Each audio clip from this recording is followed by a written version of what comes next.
আসসালামু আলাইকুম ওয়া রাহমাতুল্লাহি ওয়া বারাকাতুহু। প্রিয় সম্মানিত ভিউয়ার্স, আমি আছি এখন ফরিদপুর জেলার north channel union Yusuf Matubbar Dangi 5 number ward, যেখানে আসলে নদী গর্ভে বিলীন হয়ে যাচ্ছে মানুষের বসত ভিটা সহ হচ্ছে ফসলীয় মাঠ, কাঁচা ফসল।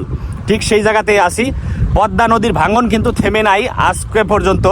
তো আজকেও অনেকখানি জায়গা ভেঙে নিয়েছে। সরাসরি আপনাদের দেখাই সেই জায়গাটা এবং কথা বলি স্থানীয় মানুষের সাথে। কি রাতে আপনাদের ঘুম হয়? এই সাপের আওয়াজে ঘুম হয় না। আজ বয়স হইতেছে 65-70। জীবনে তো শান্তি বলতে কি জিনিস, এই জিনিসই আমি বুঝতে পারলাম না।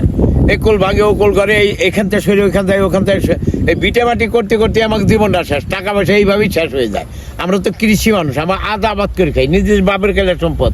এই নদীতে প্রায় এই আমার 20-30 বিঘে বই এইবার ভাঙলো, এই যে কয়েকদিনের ভিতর ভাঙলো।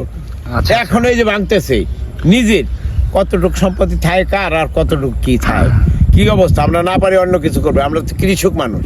তাই দয়া করে সরকার কাছে বিনীত অনুরোধ করে বলি, দয়া করে একটা স্থায়ী একটা বাদ দিয়ে দিবেন আমাদের, অনুরোধ এইটুকু।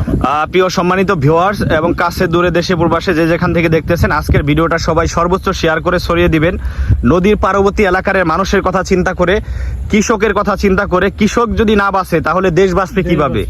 কৃষক বাঁচলে বাঁচবে দেশ, বাঁচবে দেশের মানুষ। তো কৃষকের জায়গা জমি এভাবে নিয়মিত পদ্মা নদীতে বিলীন হয়ে গেলে কৃষক তো আর বাঁচবে না, কৃষক নিঃস্ব হয়ে যাবে। নদীর পাড়ের মানুষ খুবই অসহায় হয়ে পড়েছে।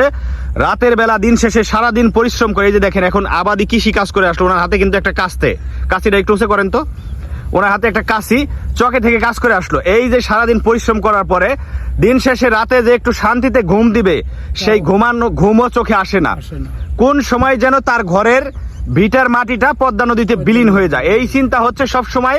ফরিদপুর জেলার চরাঞ্চল north channel union Yusuf Matubbar Dangi 5 number ward, এই এলাকার স্থানীয় যারা নদীর পার্বতী এলাকায় বসবাসরত মানুষ আছে, তাদের এই চিন্তা সবসময় মাথায় কাজ করে। তো বাংলাদেশ সরকার যদি ফরিদপুর জেলার নর্থ চ্যানেল ইউনিয়ন চরাঞ্চলের মানুষের কথা চিন্তা করে, একজন খাঁটি কৃষকের কথা চিন্তা করে এখানে একটি স্থায়ী বাঁধের ব্যবস্থা করে, এই চরাঞ্চলের মানুষ বাংলাদেশ সরকারের কাছে চিরকৃতজ্ঞ থাকবে। ঠিক যে দেখাচ্ছি, এখান থেকে কিন্তু অনেকখানি জায়গা আজকে ভেঙেছে এবং হচ্ছে ভাঙন কিন্তু এখনো কমে নাই।